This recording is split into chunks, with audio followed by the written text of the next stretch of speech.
Hey, I'm Follygon, and in this video I'm going to show you how I took this sketch of a female knight and turned it into a polished 3D character, starting from nothing but a blank canvas and a ball of digital clay.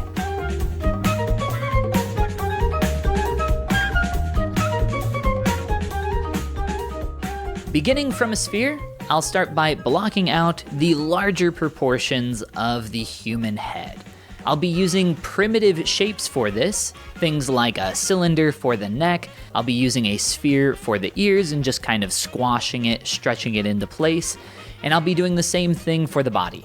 I'll be repurposing a lot of geometry during this process as well. I duplicated my head for my torso, duplicated that piece, spun it around, and I'm just adding primitive shapes here willy-nilly into the rough position of things like the torso, the legs, and the arms. Once you have these primitive shapes in position, you can then begin adjusting them into something that makes a little more sense proportionally. Now, there are many ways to block out a character when it comes to 3D modeling. This is my preferred method. It's pretty quick and really easy for me to work this way, and I really like having these separate pieces of geometry to manipulate and work with, especially when I'm working on appealing, stylized characters. Once I have all those parts and pieces into position like I do now, you'll see me going over top of these to begin working on the connective points. These are areas like the shoulders, elbows, knees, hips, etc.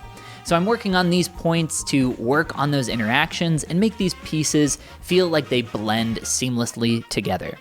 Now I'm going back over top of all this geometry using some of my sculptural tools here, things like pinches, clay brushes, trims, etc., going back over top of these areas to begin working on some of the larger primary form. One area that you'll see me focus on here in general are bony landmarks. So this will be areas like the hips, the rib cage, the clavicle, scapula, knees, elbows, all those bony landmarks that stick out at the surface, because these are landmarks that can help guide you as you are working on the larger proportions of your character sculpt. During this stage of the process, I like to keep things messy and only focus on big shapes, because I know that I can clean up these forms later.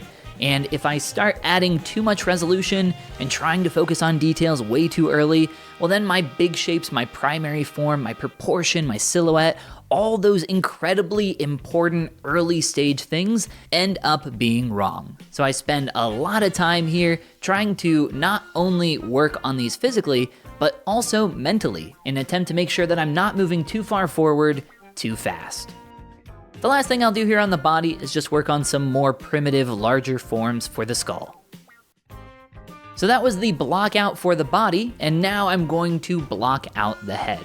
Now, a lot of you might say, hey, it looks like the head is already blocked out. Well, I would argue that that is incorrect, actually. And the reason for that is because blockout is a synonym for silhouette, big shapes that affect the silhouette.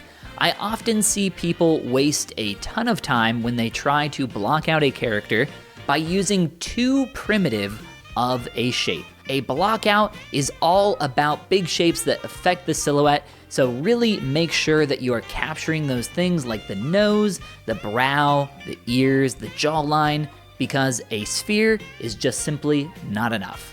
Okay, we are speeding right along here, now moving on to refinement of my character's body. Refinement is like the secondary form on top of your primary form. And it's really important that we spend our time on the blockout because you can think of this process like layers on a cake. And if layer 1 is incorrect, well, no matter how nice that second layer looks, it's not really gonna matter if the primary foundation isn't good first. So refinement is all about secondary form and cleanup of what you already have.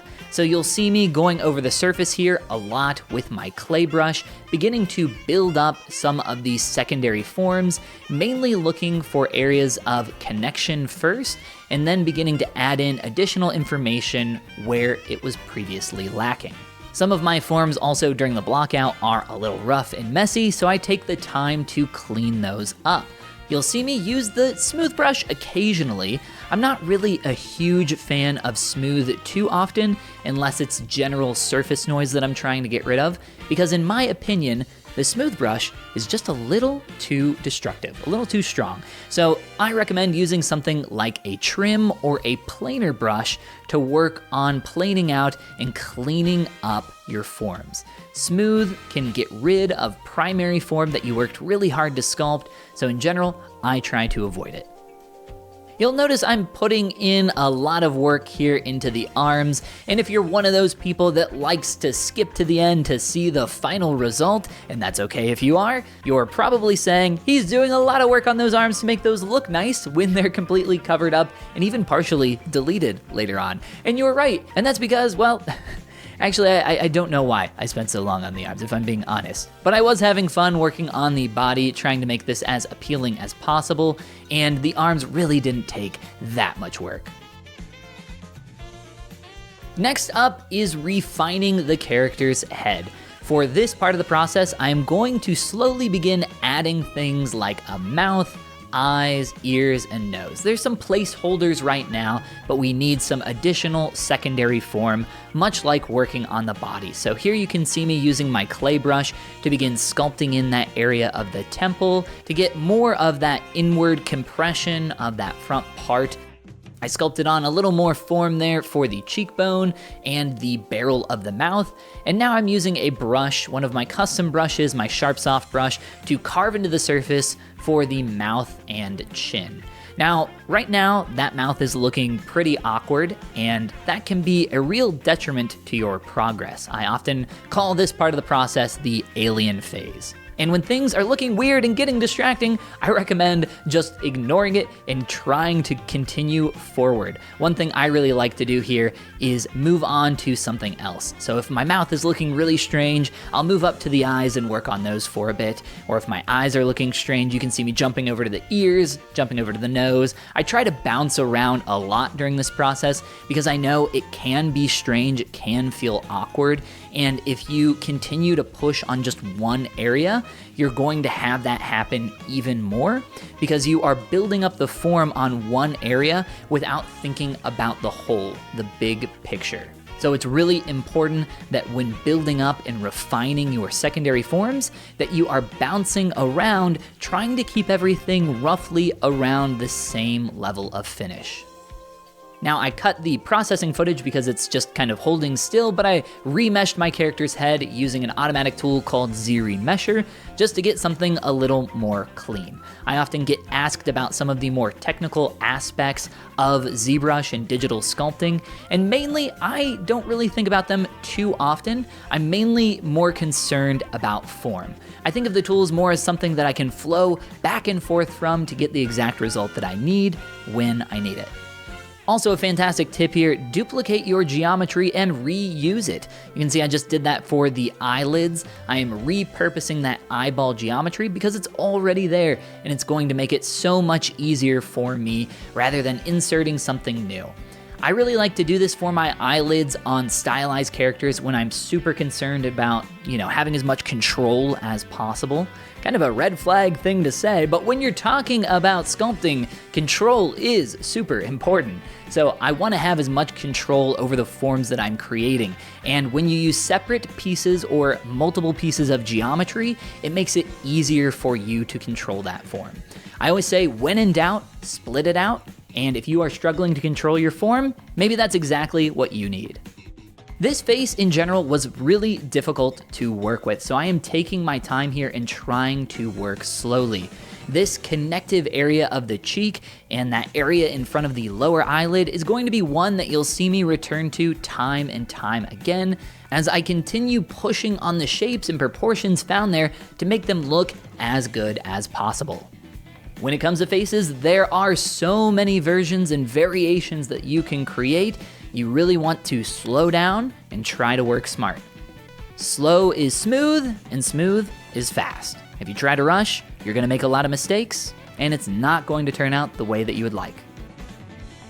Next, I am blocking out this character's hair, and again, I am repurposing geometry for this process. So I am taking the skull of my character, duplicating that geometry, and deleting the parts that I don't want. This is a great way to get kind of like a skull cap for your character if you're not really sure what kind of hairstyle you're going to go for. Then I insert a sphere and stretch it out to begin blocking out the larger form for the longer hair. Now I end up going shorter with the hairstyle later, but that's kind of an accident. So for now, that is the finished version for the block out of the hair. Next up, I'll append a couple spheres to the chest for the breast. This is a super easy process. You just throw some spheres on there, squash them into a teardrop, and you are good to go. Then we are on to the clothing for this character. I will be repurposing geometry once again, starting off with duplicating my body. I'm going to chop all of these different parts and pieces up here. And this is the process that I was mentioning earlier in terms of making things easier for you. Don't make everything a singular piece. I see so many people do that time and time again, and it really hurts their workflow and their process. So you can see I have one piece here for the middle. I'm going to actually chop that up into two later on. I have one here for the arms, and then I have one there for the neck as well. And I'll be playing with this geometry more later on, but for now, I'm just trying to block out the big major shapes. And then the same thing for the leggings or stockings down below, duplicating the leg and repurposing that geometry with an extraction. And then the sleeves were so fun to work on for this character, I can't wait to talk about those more later on. The middle portion of this clothing gave me actually a ton of trouble initially. I was trying to do a weird technical extrusion with an old technique, but I was getting some really messy results. So in the end, I ended up just keeping it super messy, chopping it up later, and then using my own techniques to create a really clean version automatically. So because the 2D artwork I created was just a sketch, I didn't really have a ton of the information figured out. So for the clothing here, I had to do a lot of experimenting to try to get something that I liked. So you can see me chopping out some different areas of the front and back of that. I'll be playing with that more as I continue into refinement for the clothing.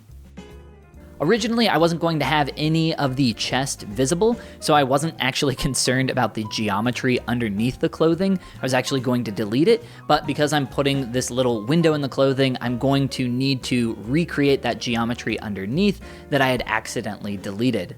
So I'm cleaning that up, refining that, and making it look a little better. Next, I want to skip ahead a little bit to talk about this article of clothing around the neck. I am using a low poly piece of geometry and then smoothing it out to get these nice, gentle curves. You'll see me do this all the time so that you'll be able to notice it more in the future. Next up, we're going back to the head to continue refining and polishing our forms up there. I'll be adding things like the eyebrows, as well as eyelashes, and here very soon begin painting my character. Adding things like hair, eyebrows, and eyelashes really help to capture the more finished, refined version of your character, and sometimes without them, your character will look wrong no matter how much time you spend cleaning up your geometry. If you feel like that is you, I recommend putting on your eyebrows and eyelashes and seeing if that helps. Now I am using some polygon manipulation tools here, poly modeling in ZBrush, and it's a little technical. You can see how I'm working with the individual polygons of this piece of geometry, whereas normally I'm manipulating hundreds or even thousands of these with a single brushstroke. I need to shrink up my character's chin. It was feeling a tad too long there proportionally for the style I was trying to achieve. I'm also going to begin now merging some of my geometry for the eyelids together and starting to refine and clean that area of the eye up. Eyes are so difficult, and anything that you can do to help you achieve better, cleaner results is fair game. Another thing I'd like to say about your character's eyes and mouth is that they are incredibly expressive parts of your character. And if you have an expression baked in, like a smile or a frown, or you feel like there's some emotion coming through there, try to make your character feel more neutral or expressionless, and it will help you during this process. I know that might sound odd to non-sculptors out there, but I promise for this part, when you're just working on proportions, refining, cleaning up, it does make a big difference. Now, obviously that all goes out the window if you're going for a more extreme expression, maybe the mouth open, big snarl, rage, whatever, so keep that in mind. You'll also notice here, as I'm sculpting, I'm not just looking at my head from the front. I'm constantly turning to the side, the 3/4 angle, to the back. I'm looking all around my character because I am a 3D artist. I need to make sure that this thing looks good from every possible angle. So many times I see a sculpt that looks fantastic from the front, and then as they start to rotate and turn slowly to the side, it looks like a squashed pancake. If that is you, you need to turn your character around a little more often. I'm using a technical tool now called Transpose Master. This allows me to temporarily combine a lot of my geometry and then make big proportional changes. For example, I'm using it here to increase the size and lower my character's eyes. I am so excited for this part because now I get to add the paint to my character's face. I love painting character faces. It's super fun, and it's when things really start to come alive for me. I am using an approach here where I start with big splotches of color. I'm not trying to create anything super pretty initially. It's actually very similar to the sculptural process of creating a blockout. So you could say that I'm creating the blockout for my paint initially, and then I go back over top of it and slowly refine it one brush stroke at a time. So for the mouth, I'll start with something just quick, a big splash of saturated orange, red, and then I go back over top of it and slowly clean up that area. And just because I'm painting doesn't mean that I can't sculpt on the character at the same time, so you'll notice me jump back and forth here a little bit between some paint and some sculpture. I'm keeping the eyes simple for now, but I will be painting those later on. And this back corner of the jawline was giving me some trouble. My geometry was really pinched in that area because of the automatic remeshing tool that I used earlier, so I take some extra time to clean that up and try to refine it even more. Okay, the feet have been placeholdery for a little too long, so it's time for me to begin working on this area. Now, initially, what I do is I start putting in one of my placeholder pieces of geometry. I have these feet that you can see me insert there, but those are a little old, and I could stand to revise that geometry. So I decide to make everything from scratch, just using that simple sphere that I inserted earlier and squashed into the basic proportion of a foot. I know what you're thinking, a knight in heels, come on Follygon. But it's a cool form to sculpt. I enjoy the proportional change it makes to the body. Also, it's my character. If you were confused about the process of blockout earlier on, this is another great representation of that here. You can see that things are really messy in terms of the surface texture of my sculpt, but the big shapes are still present. And that is what is important and what you need to focus on early for this part of the process. It can be super distracting if you have messy geometry, but with some practice, I promise you'll be able to push through and ignore that nasty surfacing. Later on, you can clean it up and have a much more refined, cleaner version of your sculpt. One of the final things that I do for the blocking out of the feet is begin sculpting on some simple ankles. I kind of overdo this at first, making the forms there a little too big, a little too strong, so I end up knocking those back almost entirely later on, especially once they are covered up by the clothing that I have down around the legs and feet. And then of course I need to merge this into the body. I'm using Dynamesh to do that. It's a simple Boolean combination of geometry. You can think of it just like taking two pieces of clay, adding some water and smushing them together. And then we're gonna work on the hips a little more, especially on the backside where things are feeling a little awkwardly flat. This tends to happen when you rush too far ahead on secondary form. So I'm taking some time to take a step back and focus on my primary shapes. The knees are also one of those areas that I left a little too blank, so I'm taking some time here to clean up and refine that even more. Finally, down here at the feet, I want to block out the bigger shapes for the shoes. So I'm using some primitive geometry, Z modeling, poly modeling, whatever you want to call it, to go ahead and create this basic primitive shape. This is a shoe that I had created in the past, or at least that's what I'm starting from, and I'm manipulating that into something a little more unique that will fit the shape of this foot that I created earlier. I know it sounds a little weird to some of you 3D artists, but I promise poly modeling in ZBrush is a breeze once you get used to it. After working on the feet, it's back up to the face. Now, I have done a ton of work on this face, but it still isn't exactly where I want it. So this is what I was mentioning earlier when I said I like to bounce around from one thing into another so I can have some time to mentally rest on one area and come back with fresh perspective later on. So I have that fresh perspective now, and I can continue making more changes here to the face. Now, I won't show a ton of this process because I am making hundreds of very small changes that eventually add up into a bigger whole. There are a lot of very complicated issues that I am trying to solve with this face, namely around the eyes, the cheekbone, and the mouth. Here's how the face looks after making many of those changes, and we'll do some more later on to push it even further. Now it's time for one of my favorite parts of sculpting this character, the folds, specifically here on these big poofy sleeves that I created. I had an idea of what I wanted to do here, but it took a lot of back and forth for me to figure out exactly what I wanted this to look like. When I am sketching out an idea in 2D, I have a rough idea of making these poofy, billowy sleeves. But once I get into 3D, I can start playing with that idea even more. So at this point, I have some really sharp, tight folds, and this makes the clothing feel a lot more thin and loose. But that wasn't the exact vibe that I wanted to go for, and it took me some time and experimentation here before I found that final shape and form that I wanted for this character. Here they are after some more experimentation, but I'll be coming back to these later and making them even more soft, round, and billowy.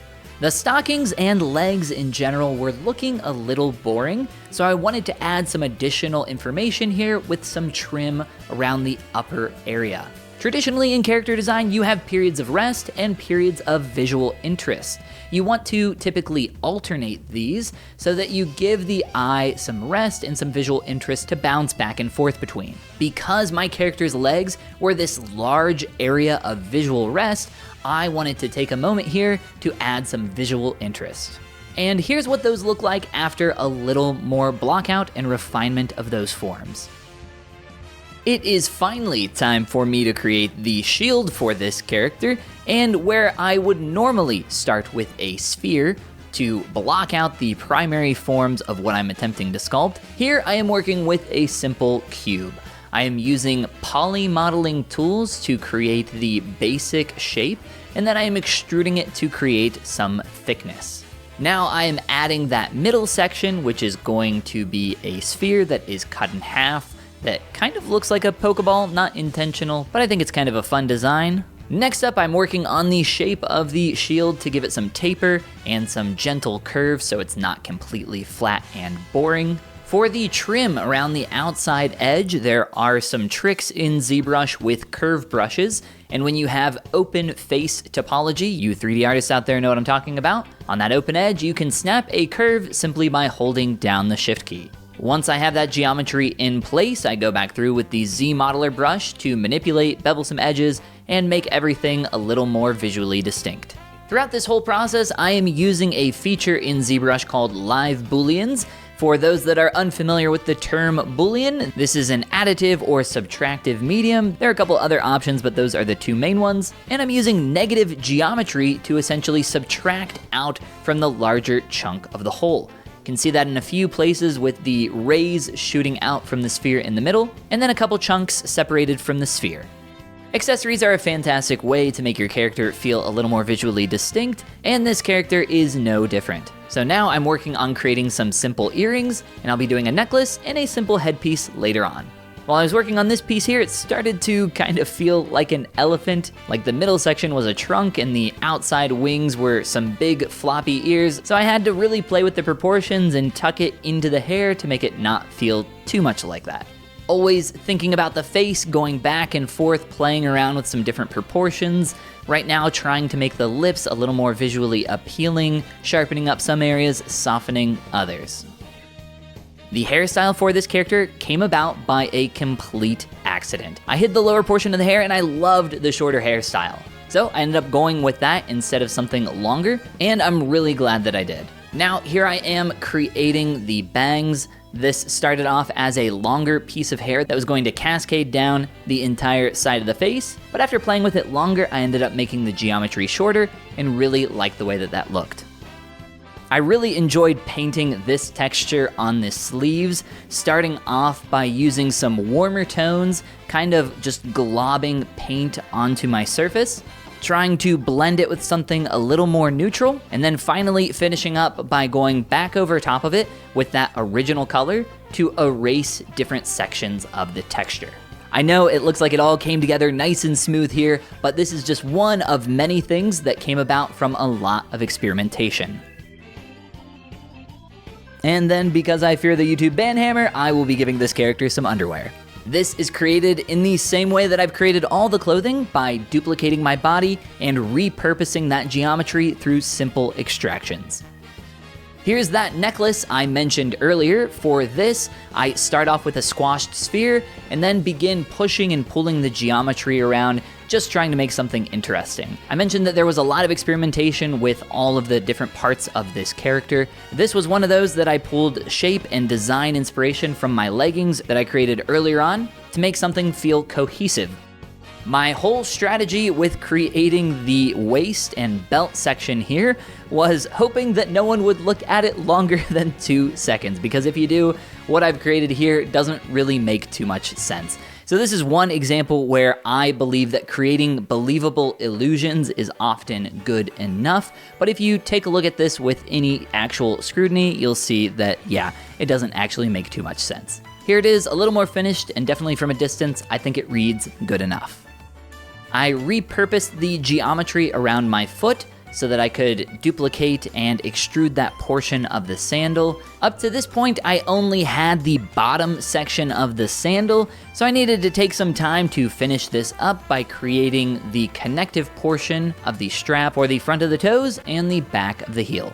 And here's what those look like after a little more work. For the necklace of the character, I converted my geometry using a feature called micropoly. What that is I'm able to take some simple planes of geometry and replace them with something more complex. And in this case, I have this nice heart pattern. These end up being too small to see for the first big read of the character, but hey, sometimes some details are nice. I also experimented with using this feature for the clothing to create some more woven texture, but I ended up not going with this because I felt like it got way too busy. Now it's time for me to make the sword, and I'm going to create this in the exact same way, at least initially, that I did for the shield, and that is with poly modeling.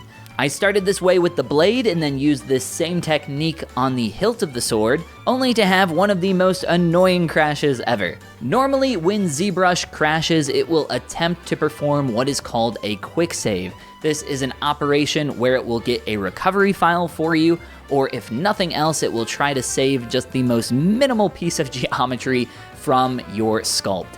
In this case, ZBrush just vanished from my screen entirely and left me staring at a blank screen. No quick save, no recovery file, nothing. So I had to start all the way over, and because I'm making up this design on the fly, I decided that I would sculpt this form rather than poly model it. And I am a good enough sculptor that I can create some pretty visually distinct hard surface forms without using poly modeling features. This is not normally a technique I would recommend unless you're pretty familiar with hard surface sculpting. After getting down all of the basic forms for the hilt, I go back over top of everything, carving into my surface, creating some intricate details. I did, in my opinion, go a little too hard on some of these because the sword is not a massive focal point, but hey, like I said earlier with the necklace, sometimes you can't help yourself, and hey, a little detail never hurt anybody. Time to bring this character to life with posing. Posing is a really fun part of working on your character, but it can also be really scary. This part of the process can be very destructive, and if you don't know what you're doing, well, things can start to break down quickly. The first thing I like to focus on when posing my character is the main line of the body. I try to typically offset my hips and shoulders to get a little technique called contrapposto. That's just a fancy Italian way of saying counterpose or counterweight. And by offsetting the weight of your hips and shoulders, you can very easily make a pose feel quite dynamic. Here's what that pose looks like after I'm finished. This is an initial rough draft, and oh no, the hands did not end up coming along. So I had some hidden geometry on my arms that ended up causing some issues from the posing tool that I was using. Now, after you pose your character, there is a ton of stuff that you are going to need to fix, because inevitably, things are going to break. One of the first things that I do is work on making sure that my geometry is not colliding and pushing into other pieces of geometry, because none of this reacts like it would in the real world. This clothing is not sitting on top of the character. I have created an illusion, and this geometry is simply floating there. I am creating an illusion to make it look like it's being affected by gravity and the movement and form of the character underneath. This is also a great time to check on things like your anatomy. Things tend to look different in other poses. As you bend and move, your muscles deform, stretch, and squash, and you need to keep that in mind when you are posing. After all that cleanup is finished, I go back up to my character's face and begin working on painting the eyes. I wanted to get something a little more simple than just a dark circle, so I give them this nice gradient, and then hand paint in a couple shadows without trying to go too overboard. Because when you hand paint shadows and also have real lights working on a 3D model, sometimes those two things can clash. So if you are going to hand paint shadows, make sure you don't go overboard. The expression for this character is going to be subtle, and that does not necessarily mean easy. Sometimes subtle can be quite difficult. So a small tweak to the asymmetry of the face here without going overboard to ruin the beautiful face that I've created. And if you guys would excuse me for a moment, it's time for therapy, which in my case ends up being sculpting hair. Anytime I am sculpting things with a lot of flow of form, like hair, fabric, water, fire, those kinds of things, it is like a therapeutic session. You can just put on some music, a chill podcast, and sculpt some nice flowy form. And that is exactly what I am doing here on the hair. For this top section, you can see I'm carving in with these thicker, deeper brush strokes. And then for the lower section, I'm gonna start down here with my clay brush, sculpting on some additional form. So I'm trying to be very gentle with these brush strokes because I don't want to destroy the larger forms that I have underneath. You can think of this more as simple surface texturing. Now that doesn't mean that I can just throw my brush around willy-nilly. I still need to follow the flow of the form and be careful not to create anything that doesn't make sense. Now it's time to prepare everything for rendering. I finished this character at roughly 20 million polygons, and after some prep work for rendering, I got it down to about 8 million. So I put everything in Blender, set up my materials and lighting. So this is how she was looking before any post-processing, but we don't need to go into too much technical detail here. So without further ado, the part that so many skip to, the final renders. Hello, my skipping friends. I know you're just here to see how it all turned out in the end, but no hard feelings if you do like this character. I think you'll also really enjoy getting to see the process of how it was made. Consider going back through and giving it a watch if you just so happen to skip here to the end. And everyone that did stick through to watch the entire video, thank you so much. Y'all mean the world to me. You know, I've taught people at companies like Disney as well as students on their very first day of learning. So if you'd like to learn everything I know about digital sculpting, check out the Appeal Academy, link down below in the description. And one more free recommendation, because I know you loved this video so much, check out this one where I made jigs from Arcane. Thumbs up, subscribe, and I'll see you in the next one.